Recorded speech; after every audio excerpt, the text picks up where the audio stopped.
to the Drunkduck Quackcast. This is Quackcast number 790. I'm Ozone Ocean. With me are Baines and Tantsareen. Hello. Hello, Tants. Hello. So we're all on board for the Quackcast. Excellent. So this week we're talking about content creation and catchphrases. Or catchphrases and content creation. That's just a blurb. That's our catchphrase for this particular Quackcast. So yeah, there we go.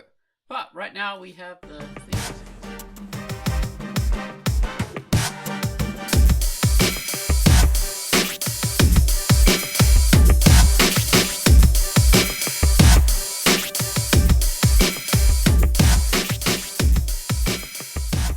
That was our theme tune. Alright, so catchphrases and content creation. But first we have the featured comic. I'm gonna read my blurb about bad heroes, which is a good little comic. I'm gonna read that to you now. Hello, I'm Ozone Ocean, and my feature for the week was Bad Heroes. Charlie and Dougie are two very crappy and silly heroes. Bad heroes, if you will. But they'll give anything a go anyway. Find yourself in a scrape or a tricky situation, they'll be ready to help you out.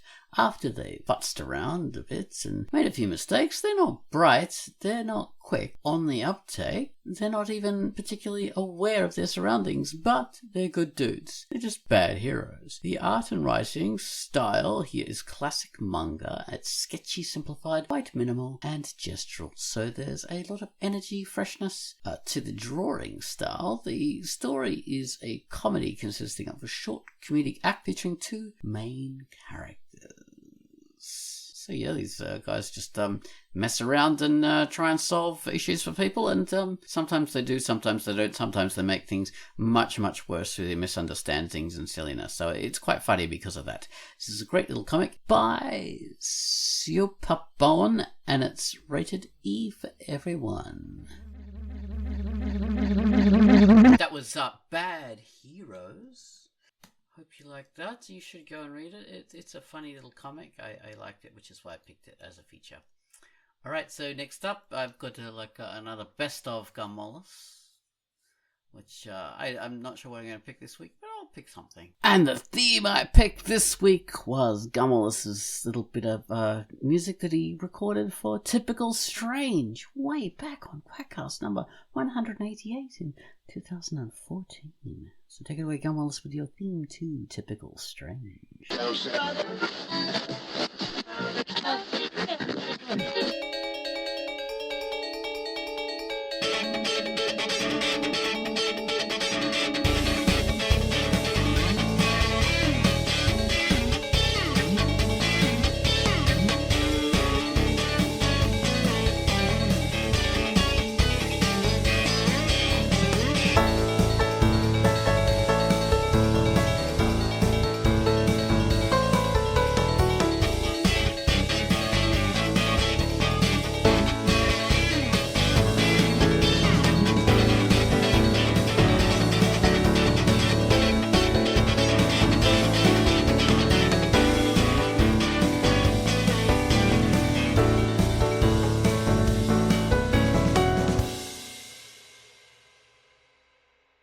Okay, I hope you liked that little theme I picked, which was a genius theme. They're very worth repeating. So, yeah, catchphrases and content creation. Well, this is an interesting subject, isn't it? I mean, we're talking about all these things together. Catchphrases in general, but also in this modern world of content creators where, like, everything is, like, being...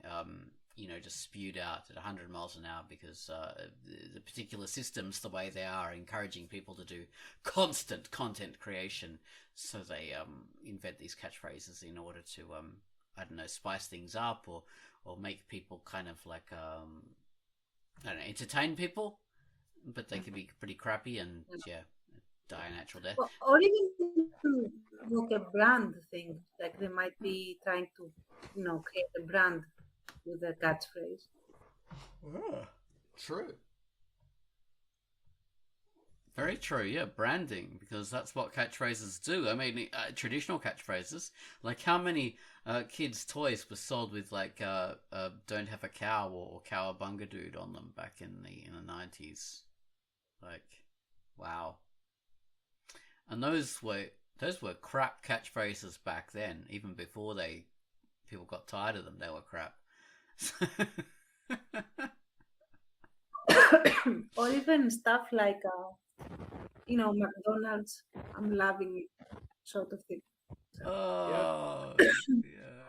There's like a comfort or something that's created with that kind of repetition or that kind of catchphrase, I guess. I don't know exactly what the psychology is supposed to be, but yeah, it's I don't know, it sticks in your mind. Yeah. It's basically that, like associations do a lot to make you sort of subconsciously associate certain concepts with certain things. Like, McDonald's, I'm loving it. It forces your brain to tell you that you are loving it, basically.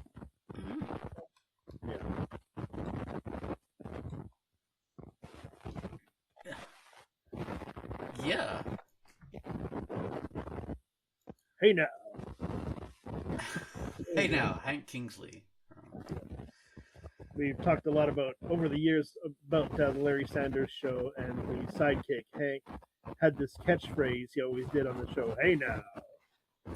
And a lame catchphrase on purpose in that case. And there's an episode where he gets cast as a guest star on a sitcom episode, and he keeps trying to add in his catchphrase to the character. He's like, well, people want to hear it, you know.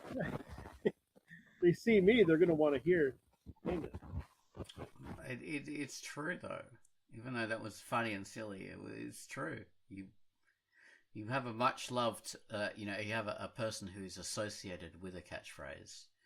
You want them to say it because that's what you associate with a character. Yeah, you're right. You could see where he was coming from, but he was also, shooting himself in the foot if he ever wanted to expand beyond. But that's a whole other story. Oh, and there's that Simpsons episode, that classic, where Bart accidentally creates a catchphrase, and it becomes a sensation. Yes. He accidentally walks on stage on the Krusty Show and knocks everything over and ruins everything, and then he says, "I didn't do it." Now, was and that... everyone goes wild and loves this catchphrase. Well, and they're all kind of like waiting for him to say it. They go, these fixed grins on their faces. But was that a comment on Urkel from Family Matters, do you think? I don't know who was first. Maybe they were around the same time. Yeah, I'm not sure. And his phrase, which everyone hated very quickly. I mean, that character took over that show because of his, catchphrasiness and his, in that, whatever. I don't know. For some reason, Urkel took over that thing. Jaleel White. And his catchphrase was, "Did I do that?" And that was just, it's chalk, fingernails on a chalkboard. Jesus. He ruined that show. That was a good show till he took over. It was the newer version of What You Talking About, Willis, which I don't even know if people remember that anymore. Different. But that was on the show Different Strokes. And when I think of catchphrases, for me, that's the first one that pops into my mind still. Oh yeah. That's a classic. Yeah. Yeah. So it was delivered with charm, and he did it. I'm sure he did it on every episode. Close enough. Oh, you love it when he said it. So the catchphrase that I brought up before was like, "Forget about it." That's from Welcome Back, Kotter, maybe. Oh, okay, yeah. Kotter had a few, right? Thinking. Oh yeah, definitely. Up your nose with a rubber hose.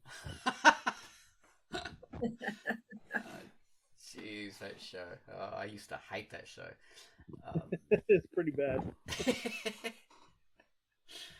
It's the best John Travolta ever got. And after that was all down. Yeah. Oh dear. Yeah, catchphrases. I mean, there's the famous ones from Futurama, "Bite my shiny metal ass," Yeah. which became like storyline in of itself many times.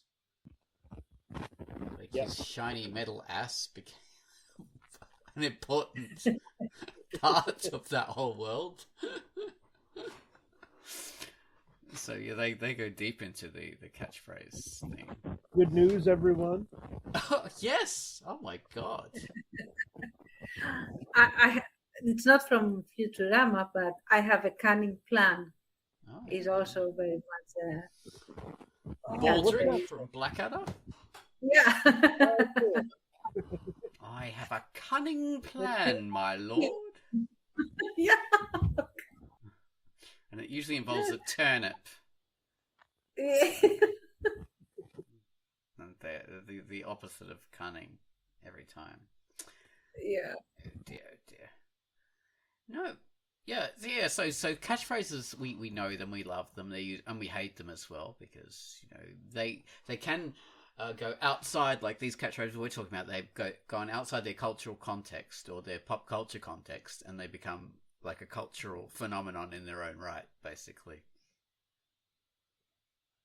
And they just work beautifully. The good news, everyone, especially. Oh my god, and a cunning plan. Yeah, so those ones, like, because they're applicable to so many different things. Yeah. Whereas, say, and even what you talk about, Willis, even that still has some kind of cultural traction, doesn't it?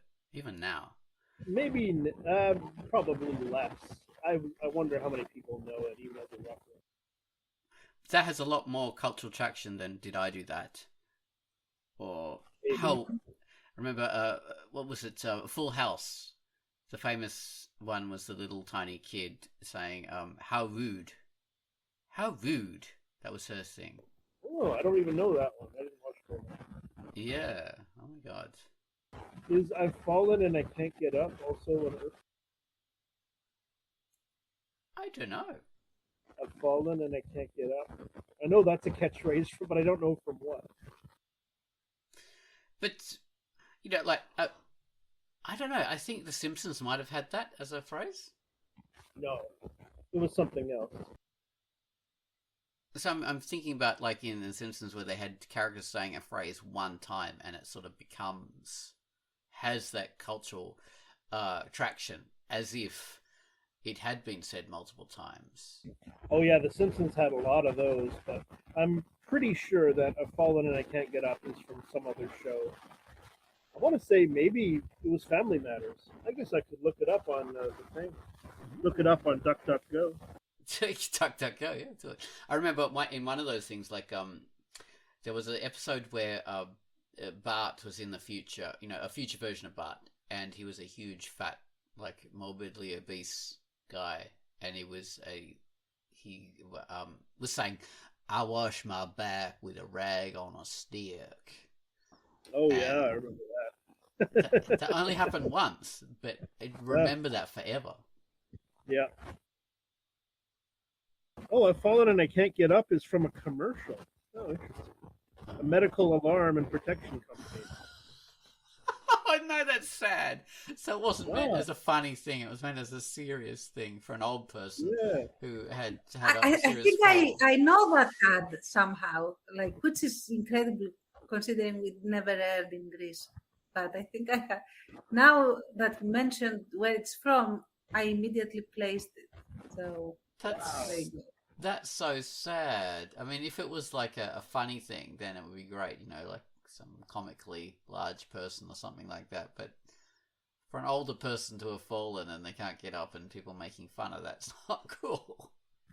Yes, and well, for sure, exactly. Though. Steve Urkel. It's so cool.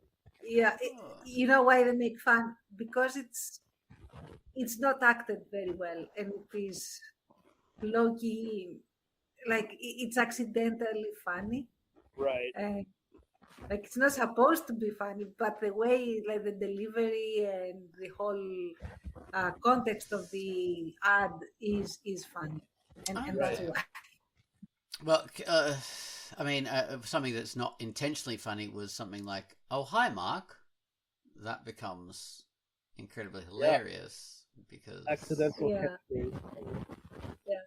I did not do it. I did not. I did not. Oh, hey, Mark. Such a genius actor, that guy. Yeah. Natural. Oh dear. But okay, so these are like catchphrases that are not always like intentionally written as catchphrases, but they become like classic lines, and they have this cultural like traction. Then there's misquotations, or what was the term I used before? Something. Oh my god! I gave you guys the right term for it. Paraphrase. There we are. Paraphrase. So the paraphrasings, which become misquotations, and then they become completely wrong. Like "beam me up, Scotty," or "I am your Luke, I am your father." Yeah. "Beam me up, Scotty," which Kirk never said. So yeah, it's interesting. Okay, so those are all like these things, but what about people creating catchphrases in this current world of content creation? Yeah. Well, this is like kind of the. Oh well, I'll just say first of all, a lot of Saturday Night Live is written, or at least tries to be written, with catchphrases in mind. It's like you have to get a catchphrase in there that everyone will start saying, so they want to see this over and over.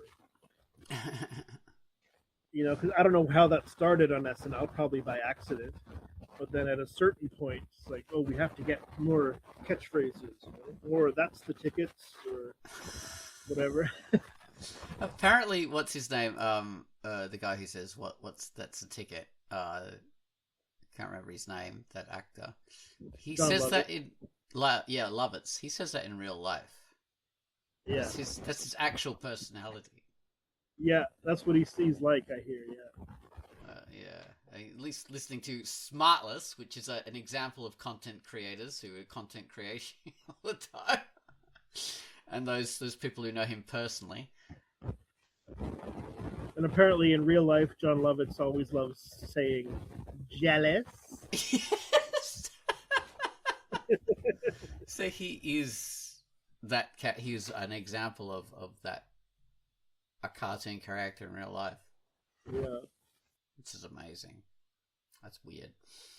But so Saturday Night Live tries to push out like catchphrases for characters. I think it's not only that. It's if an actor in that show, because they're not really actors, they're comedians who have contracts, and the more time they have in front of the camera means the more chance they have of staying in front of the camera, and the more chance they have of being popular with fans and having getting a better career.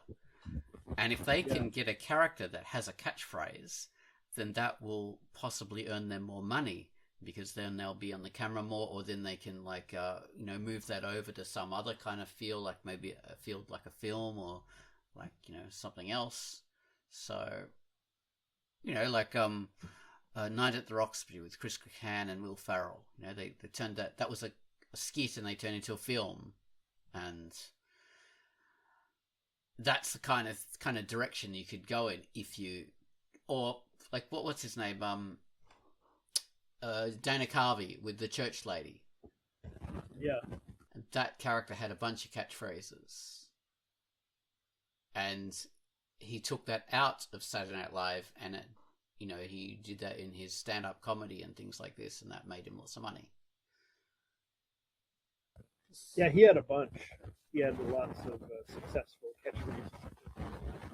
Which, funnily enough, I cannot recall at the moment. Not gonna do it. Not gonna do it. Yeah, that's his George Bush parody. Yes. Very classic. Yeah, Very classic. But I can't remember his yes, church like lady. content. Oh, sorry. Go ahead. No, go on.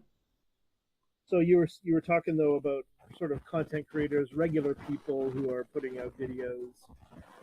I watch some political commentary. I've listened to comedy podcasts, and just sort of punditry or different things like that, where the person will package their episodes with some catchphrases, not comedic ones like we're talking about, but just sort of packaging like grab a drink, grab a snack, or whatever. I'm not thinking of a particular person, but I know a few people say that, and I don't want to call out specific ones because it's not a criticism, but there are things that just a person will talk normally. They'll give their opinions on whatever is going on that day or whatever thing they're doing that day, and then they'll add their little catchphrase at the end. It'll be a recorded piece or just something they'll say at the end of their video or whatever.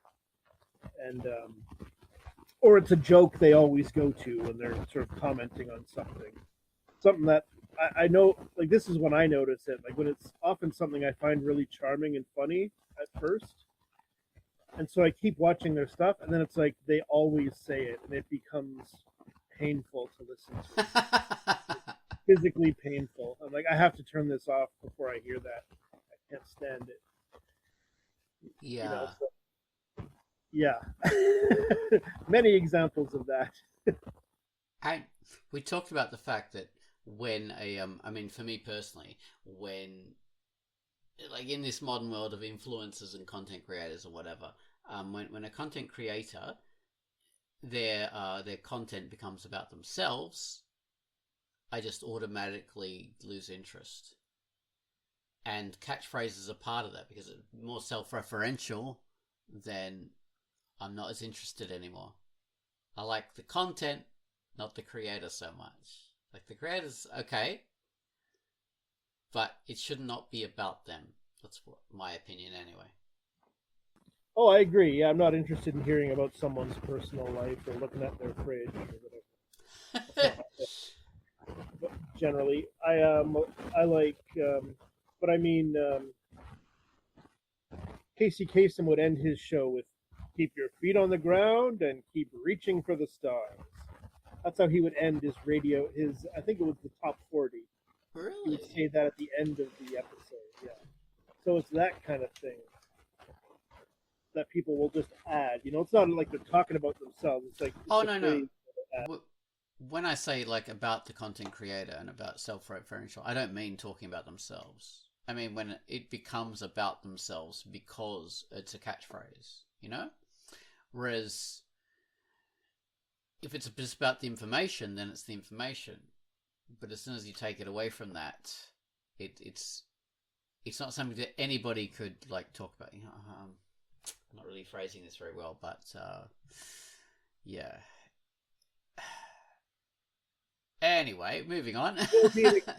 What would be an example of that? Well, just any catchphrase that someone says. Because it's more about themselves and their brand than about. Yeah, it's about branding. It's not about the thing they're talking about. It becomes it separates it. Yes, and it can cause. Whatever. Yeah, it's just like it's the start of something that causes me to lose interest, and I don't like intellectually do this. I don't go, "Oh, you've done it now. I'm unsubscribing." I don't do that. It's just that it's automatically my brain. Maybe that's what I'm reacting to as well. Like to me, I thought it was maybe just the repetition. Repetition can be comforting, like you're saying, but it can also be off-putting. Or maybe like just the sense that they're doing it because they expect a reaction or because they got a reaction, so now they're kind of sticking it in there, like into their commentary artificially or something. I don't know what it is, but sometimes it just becomes like I can't bear to hear it. Yeah. I think I think catchphrase becomes painful when it is forced. Like I was thinking, for example, for me, something like Urkel is painful because all of Urkel for me feels very forced and fabricated and completely uh, like I couldn't take the character seriously even within the context of all the other caricatures in that show, if that makes sense. So Yeah. whatever he kept repeating was such an obvious bid for him to be funny and have the catchphrase and stuff that I literally felt the rage. So, like Yeah, that. exactly. He broke that world. See, that was Family Matters, and Family Matters was an interesting thing because it had that actor who played, I think, a policeman in at least 2 movies. Well, I mean, he was famous for playing the policeman in Die Hard 1 and Yeah. Die Hard. Yeah. Maybe he's in Die Hard 2, but he was in definitely Die Hard 1, and he's a policeman in Family Matters as well. And I used to, like, in my head, I used to think that was canon. Like, yeah, after that, he went on to Yeah. become a suburban That- police officer. And Urkel And ruined that for us.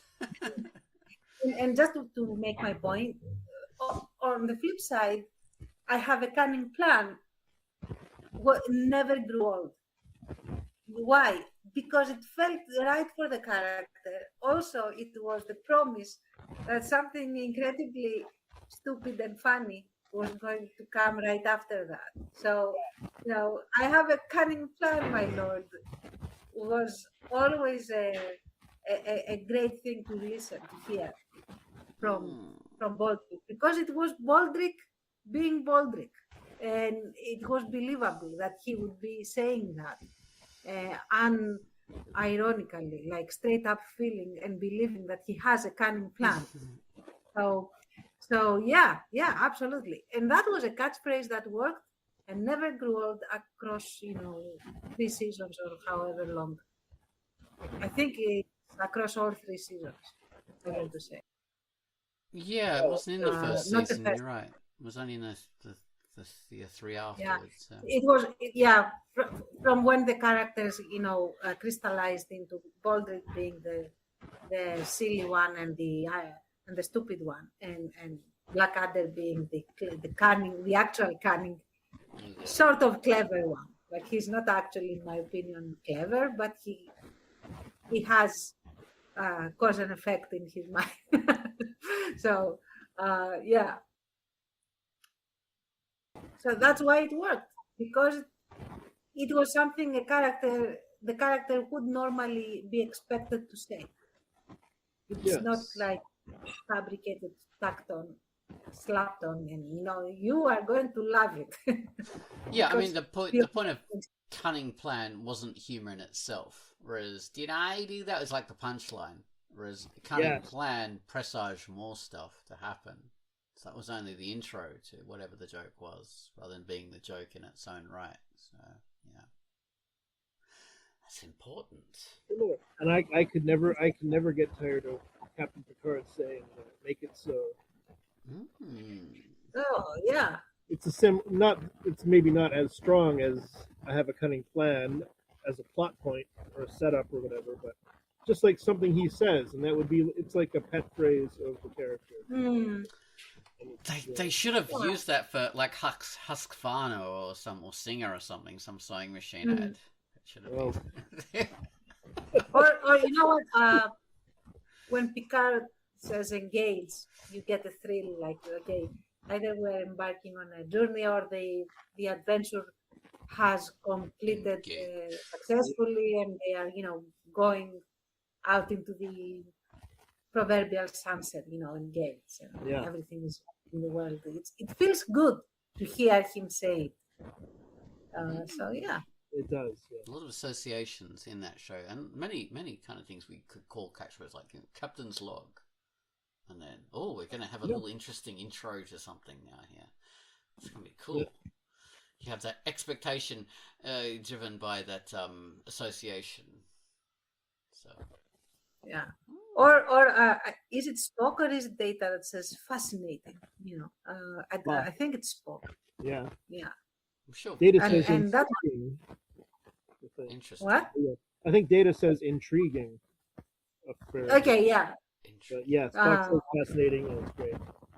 Yeah, fascinating. Yeah, and I absolutely love how he's fascinated by non-fascinating things.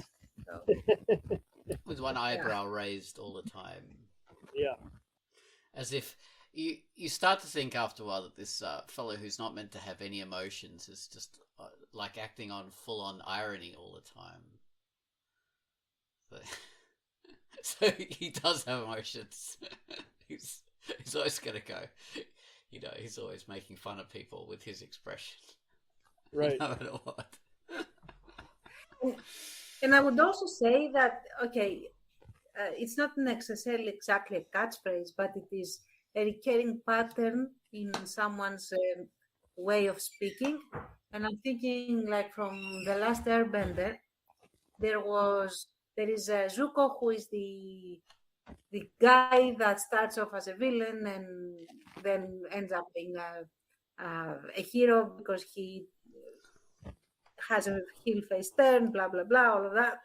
It's not a spoiler anymore, so I have no guilt spoiling for anyone that is spoiled. Anyway, and his whole thing is he's always talking about honor, because that's like his infatuation is about restoring his honor, and so everything for him is translated through whether something is honorable or not, and you get like for honor, and it's honor, it's not honorable, and the whole thing when he starts ranting about you have no honor, and especially when he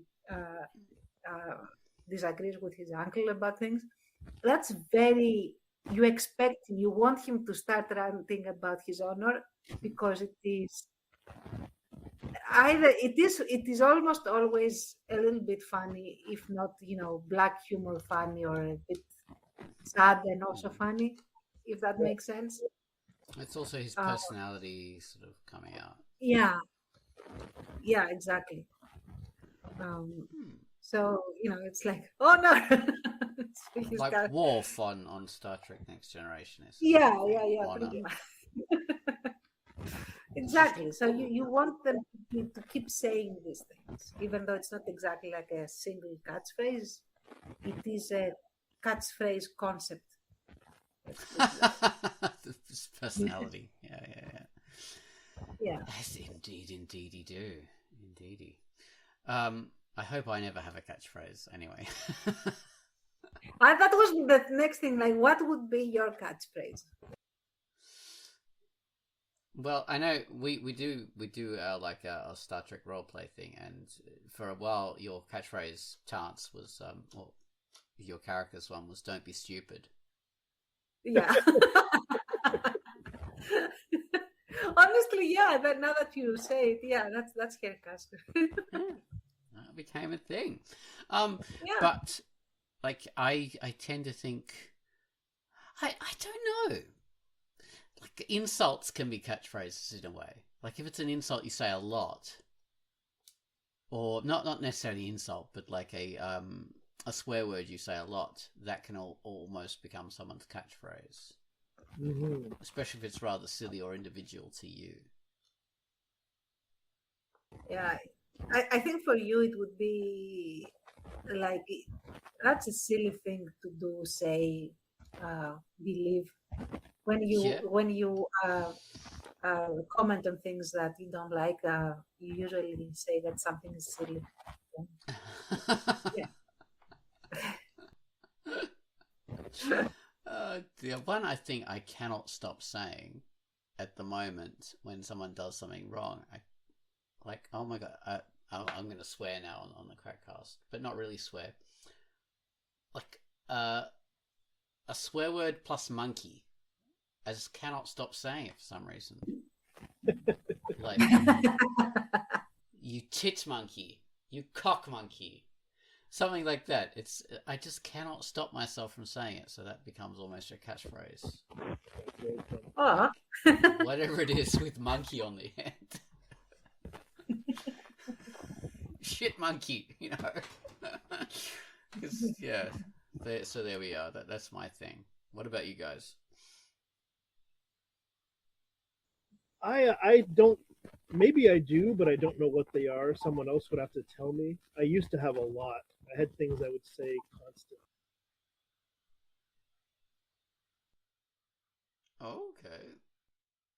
I would often say, "Is that okay?" After all the time. Well, back in the old days, in the gold fields of in the 1820s in California. Yeah. I remember I was watching an episode of Mystery Science Theater with my friend, an episode I'd seen many times, and it's in that episode. One of the guys says that as they're mocking the movie, and my friend said, "Oh my God, is that where you got that?" And he pointed out that I say it all the time. I didn't even realize I said it all the time. Oh dear. Many there's a Mystery Science Theater episode called, I think it was called "I Accuse My Parents," and I have many catchphrases from that movie or from that episode because I loved it so. You just adopt your whole personality originates from that one point. Yes, back when I had a personality, it came from that. I think you know what I think. Instead of an actual catchphrase, you have this very trademark deadpan joking thing that you do. Yes. That is you. And very, very typical of you. And I really like that, by the way. So. Oh, thank you. Yeah. Oh, I'm glad. And I'm glad it's not the same thing too often. If it's just a type of thing, then that's probably better than... I mean, I do have a tendency to repeat the same jokes and stories sometimes. But if it's not noticeable, then I'm very happy. I mean, to me, it's not noticeable. So. Oh, good. Okay. Yeah, I don't notice Bane's being repetitious. Oh, maybe I'm wrong. Yeah, well, that's good. That's really good to know. Yeah, you definitely have a way of speaking that is your catchphrase, and it's comforting, both of you actually, but it's comforting, like when the way you explain things and like go deeper into subjects. Since we're always talking about a topic when we talk, they're very comforting approaches. But then it's applied to all different topics and all different contexts. I'm glad it's comforting. It is, yeah. It's like that, just that familiarity. Well, yeah. Okay. No.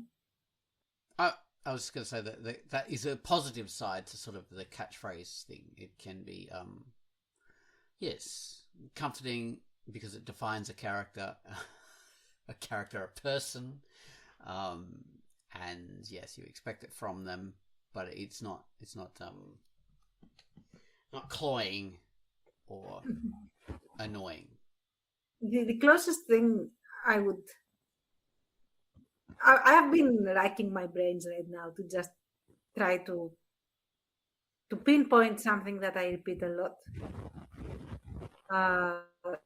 And the only thing I can come up with right now is I often tend to ask, like, if you know what I mean, if you know.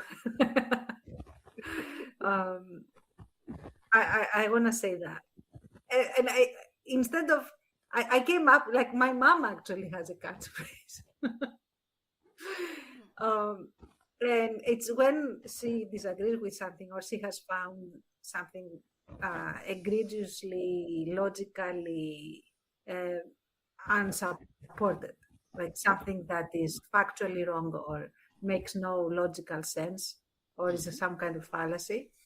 She is going to interrupt saying, "Hold on 2 seconds."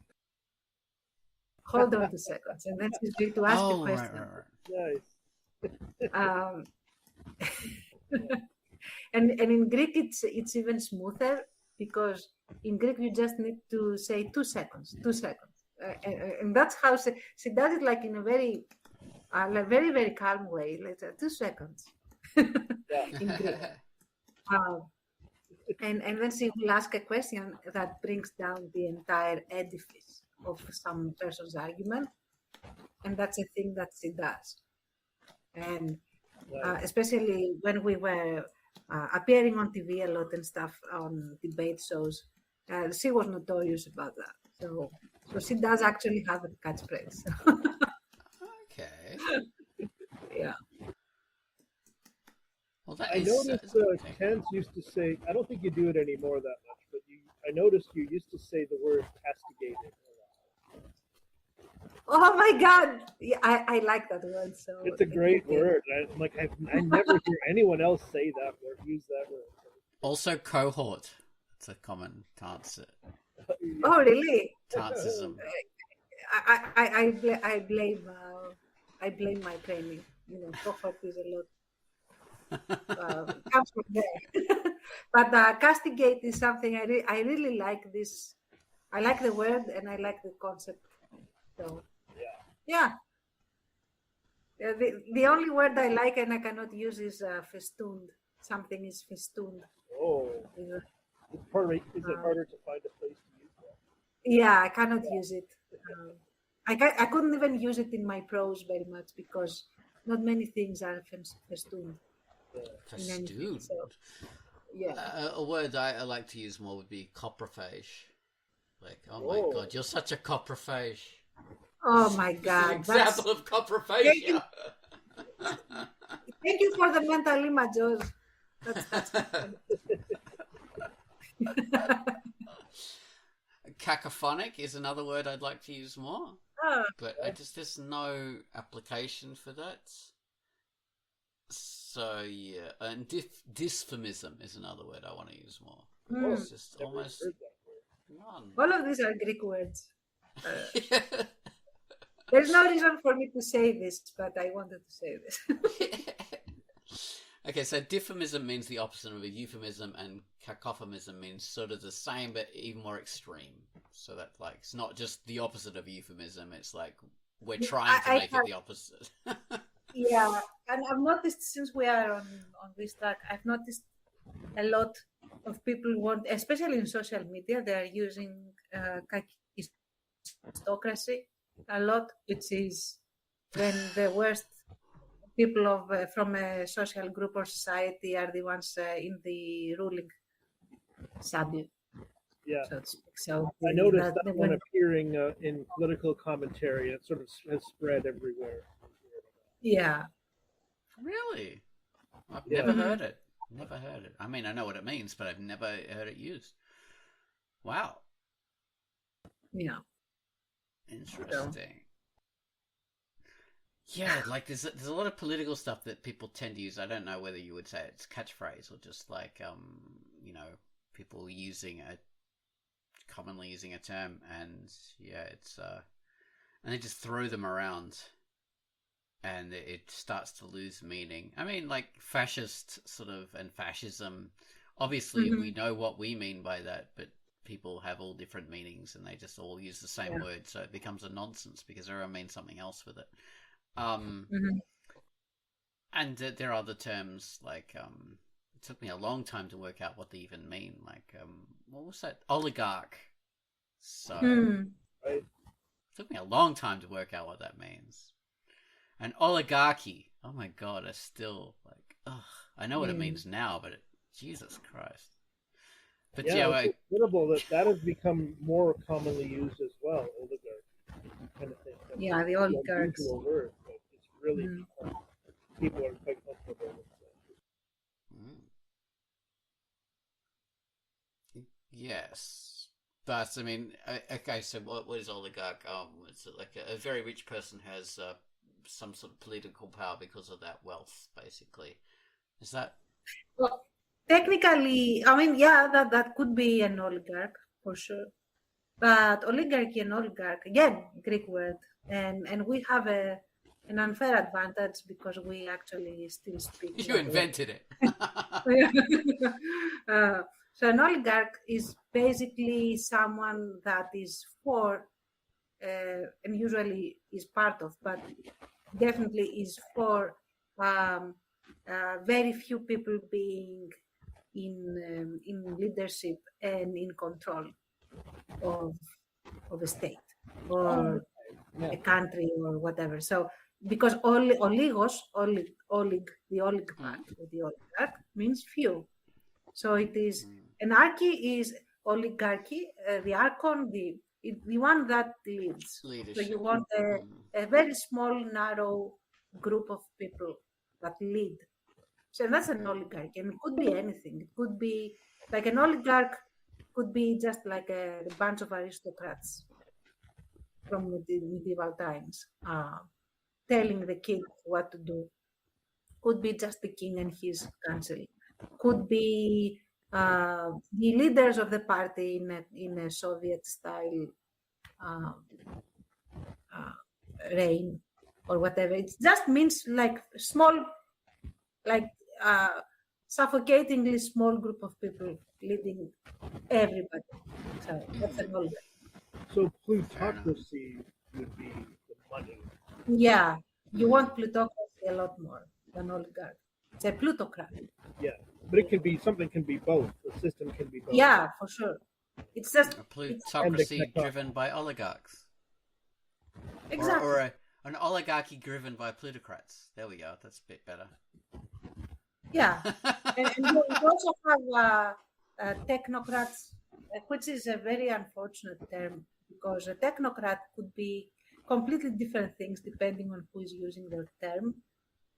If someone is a technocrat, could be basically an oligarch, or it could be someone that wants science and factual evidence to, like everything to be evidence-based, and that can also be a technocrat. So what do you mean? That's why in all debates I am always for defining your concepts, then so that we are all on the same page on what you mean, especially with democracy. That's one of the most abused terms. Like, what is a democracy? Oh, I love this American fascination saying, "No, hey, we're not a democracy. We're a republic." And you go, yeah, you're not even a don't republic. realize, but you know that those two things are describing different aspects of the same frickin' thing. Like a republic and a democracy are not yes and exclusive. No. Yeah, it's democracy is like nobody has a democracy. Let's put it that way. Well, I mean, technically, but functionally, what we call a democracy is a democracy. Do you know what I mean? Well, come on, Tess. Like in the functional version of democracy, we just mean a place. What do you mean by functional versions? Like what we practically have, or yes, what will we have in reality? Like what we have in reality? The unperfect version, the unideal version of what we have. Basically, we have people voting for a leader. So we call that democracy. It's still, you know, and it's still not a democracy. I will die on this here. Oh, God. It's not even at this point. It's not even a republic. But I will grant you, it is electoral oligarchy. That's what. Oh goodness me! I mean, if we're not being like precise about our terms, then we can use this. But if we are being like completely scientifically accurate, then we have to, you know, follow your approach. But yes. Yeah, but yeah, I mean, democracy technically should be at least having fair elections and having representatives that are actually bound to do what they have been elected on their programs. So true. Well, I mean, yes, we should probably not get into the politics of the thing because we're talking about content creation and the catchphrases. That would be my catchphrase. I'm very political, so there you go. We found it. Yes. Oh my God. There we are. There we are. Okay. So content creation. I mean, we didn't even get into like content creators. We could do probably another whole Quackcast about that in this world, because I mean, the current economics or I don't know, like the way the internet is at the moment has created an industry for people to be content creators and to make money from making content.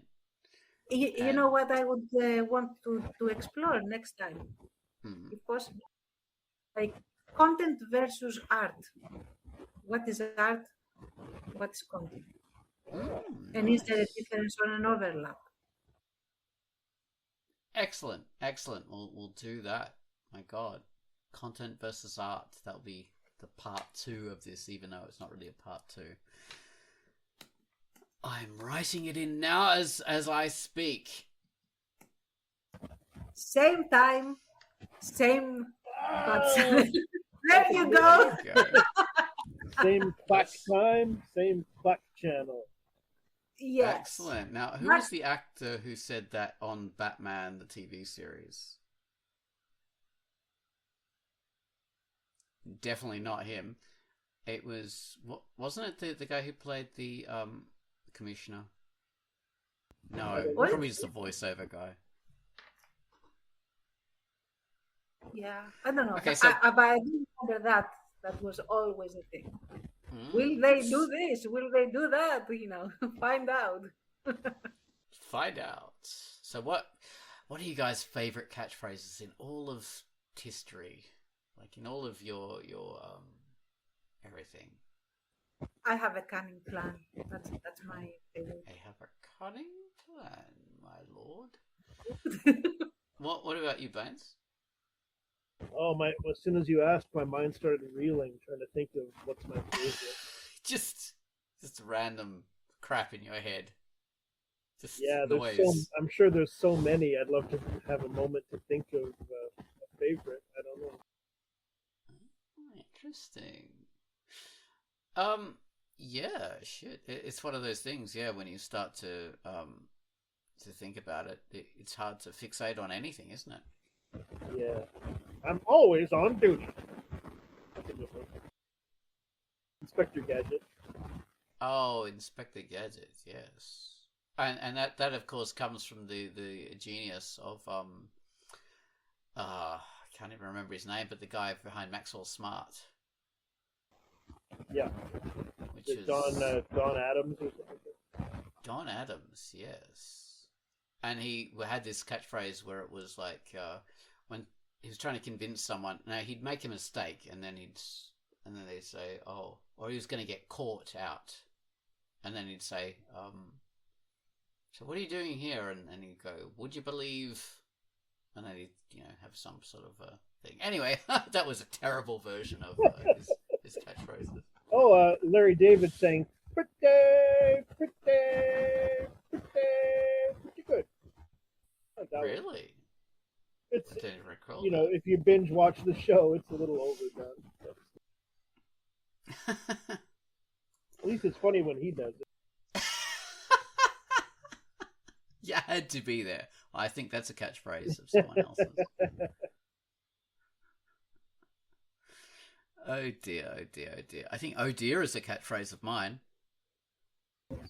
Yeah. I do say that a lot. Oh dear. Yes. I'm just blurting out all my catchphrases now in one go. I still got it.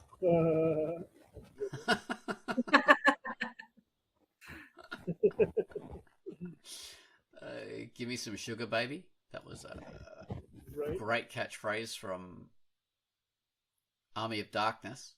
Yeah. Mm-hmm. I also like blistering barnacles from Captain Haddock. Classic. Hey, that was a favorite catchphrase, even though it's not even a phrase. It's Happy Days had so many. They really lived on the catchphrase.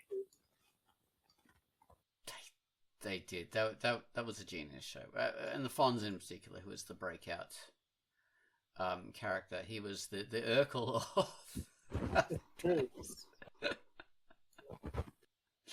He ruined the show, sort of, but also made it better. It was weird. Yeah. Oh, well, I mean, okay. Yeah.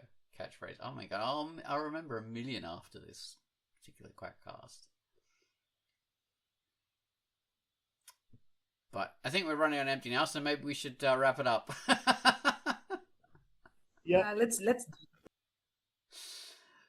Yeah, we're just fading out into nothing. Okay, this has been Quackcast number 790. I've been Ozone Ocean, and you've been Tarnson Baines. Bye-bye. Bye. Bye-bye.